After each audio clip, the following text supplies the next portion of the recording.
যা হওয়া দরকার, যেমন হওয়া দরকার, যেমনটি হওয়া দরকার, যখন হওয়া দরকার, এই বিষয়গুলি এখন আর বিবেচনায় থাকছে না। শিল্প যখন পুঁজি দ্বারা নিয়ন্ত্রিত হবে তখন তো ঘাটতি কমতি থাকবেই।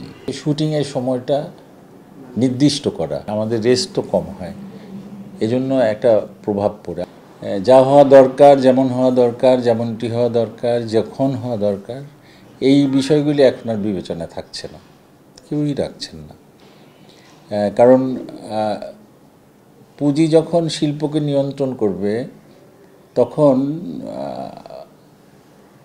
ওই পুঁজির ভাষার সঙ্গে শিল্প ব্যবহৃত হবে।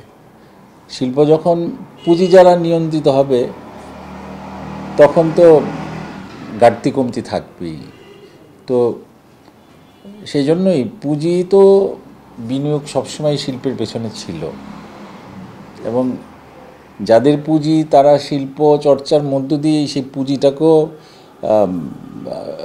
লাভসহই ফেরত নিতেন। আমি যে কথাটি বলছি এটি আমি একজন শিল্পী হিসাবে আমার দায়বদ্ধতার জায়গা থেকেই বলছি।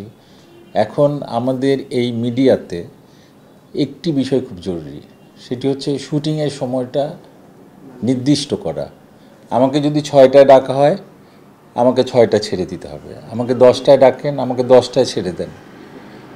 আমি একজন সিনিয়র আর্টিস্ট, আমার 60-এর উপর বয়স, আমাকে 5:30 6টায় গাড়িতে ওঠে সারা ঢাকা শহর ঘুরানো হলো, 11টায় পুবাইলে, 10টায় 8টায় 9টায় যাই হোক পুবাইলে বা যে কোনো জায়গায় লোকেশনে পৌঁছানোর পরে কাজ শুরু হলো, রাত 11:30 12টায় কাজ শেষ হলো, খাবার দাবার ইউনিট গোছ গাছ হিসেব কিতাব করে 1টায় গাড়ি ছাড়া হলো, আমি 2:30টার সময় বাসায় পৌঁছালাম, আবার 6:30টার সময় আমার কল।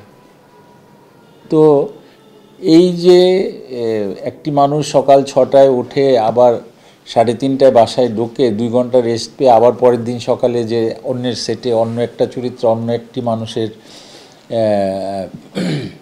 ভূমিকায় অভিনয় করা, অন্য একটি চরিত্রে রূপদান করা, এটি প্রতিদিনের ব্যাপার। তো আমরা যারা রেগুলার কাজ করি, মাসে 20 দিন 25 দিন কাজ করি, আমাদের রেস্টও কম হয়, এজন্য একটা প্রভাব পড়ে। আমি মনে করি যে অকালে কিছু শিল্পীদের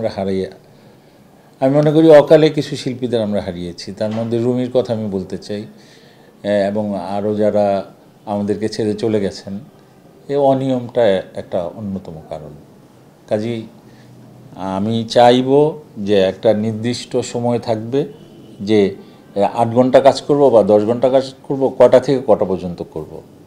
একটা শিল্পীকে বাঁচতে হবে, সুস্থতার সঙ্গে তার শারীরিক ফিটনেসটা রাখতে হবে, তাহলে সে পারফরমেন্সটা করতে পারবে, চরিত্রটা সে যথাযথভাবে করতে পারবে। আর এই অনিয়ম চলতে থাকলে আমি জানি না আমি কোন দিন অসুস্থ হয়ে যাই, আমিও ক্লান্ত থাকি, আমি ফিল করি, আমি মনে করি যে এই জায়গায় একটা যৌক্তিক সময় নির্দিষ্ট হওয়া জরুরি।